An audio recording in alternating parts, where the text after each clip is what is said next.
49 అంటే సంతానం, 49 అంటే సంతోషం. నమస్తే, వెల్కమ్ టు ఐ డ్రీమ్. అన్న పెళ్ళెప్పుడు చేసుకుంటావంటూ ఫ్యాన్స్ ఏళ్ల నుంచి ఎదురు చూస్తుంటే ప్రభాస్ మాత్రం 4-10 వయసులో కూడా తన బ్యాచులర్ లైఫ్ ను ఎంజాయ్ చేస్తున్నాడు. పెళ్లి గురించి అడిగిన ప్రతిసారి ఏదో ఒక సాకు చెప్పి తప్పించుకుంటున్నాడు. కానీ ఈసారి ఫ్యాన్స్ కి దొరికిపోయాడు.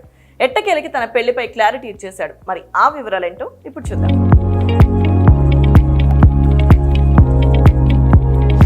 4-10 వయసు దాటినా ఇంకా బ్యాచులర్ లైఫ్ ని ఎంజాయ్ చేస్తున్నాడు ప్రభాస్.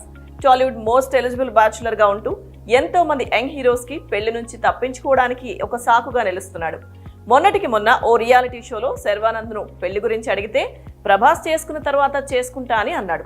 ఇక ఇదే విషయాన్ని ప్రభాస్ అడిగితే తాను సల్మాన్ పెళ్లి చేసుకున్న తర్వాత చేసుకుంటా అంటూ చెప్పుకొచ్చాడు. దీంతో ప్రభాస్ ఫ్యాన్స్ కాస్త అప్సెట్ అయ్యారు. ఇక మన రెబల్ స్టార్ కూడా టాలీవుడ్ సల్మాన్ లా పెళ్లికి దూరంగా ఉంటాడేమో అనుకున్నారు. కానీ తాజాగా ఆ రూమర్లన్నిటికీ ఫుల్ స్టాప్ పడింది. తాజాగా ఆదిపురుష్ ప్రీ రిలీజ్ ఈవెంట్ లో ప్రభాస్ పెళ్లి గురించి మాట్లాడాడు.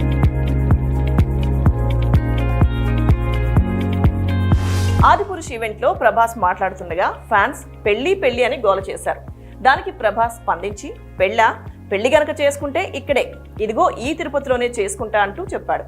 ఇక ఇలానే ప్రతిసారి ప్రభాస్ పెళ్లి వార్తలపై ఫన్నీగా చెప్తూ ఉంటాడు. గతంలో ప్రభాస్ అనుష్కతో ప్రేమలో ఉన్నాడని, వాళ్ళిద్దరూ త్వరలో పెళ్లి చేసుకుంటారని, ఇరు కుటుంబ సభ్యులు వీళ్ల పెళ్లికి అంగీకరించారని బోలెడని వార్తలు వచ్చాయి. వాటిపై ఆ ఇద్దరు స్పందించి అవన్నీ అవాస్తవమని, తాము కేవలం ఫ్రెండ్స్ అని క్లారిటీ ఇచ్చారు. ఇక 5-6 నెలల క్రితం ఆదిపురుష్ సినిమాతో కృతి సెనన్ ప్రభాస్ ప్రేమలో పడ్డారని, సీక్రెట్ రిలేషన్షిప్ మెయింటైన్ చేస్తున్నారని, త్వరలోనే పెళ్లి కూడా చేసుకోబోతున్నారని సోషల్ మీడియాలో తెగ ట్రెండ్ అయింది. అవి కూడా జస్ట్ రూమర్సేనని ఎంత చెప్పినా ఇప్పటికీ వీరికి సంబంధించిన వార్తలు వస్తూనే ఉంటున్నాయి. అంతేకాకుండా ఓ షోలో వరుణ్ ధావన్ కృతి మనసులో సౌత్ హీరో ఉన్నాడని చెప్పి ఆ వార్తలకు మరింత బలం చేకూర్చాడు. దాంతో పెళ్లి వార్తలు తెగ వైరల్ అయిపోయాయి. మరి ఈ విషయం గురించి మీరేమనుకుంటున్నారో కామెంట్ చేసి మాకు చెప్పండి.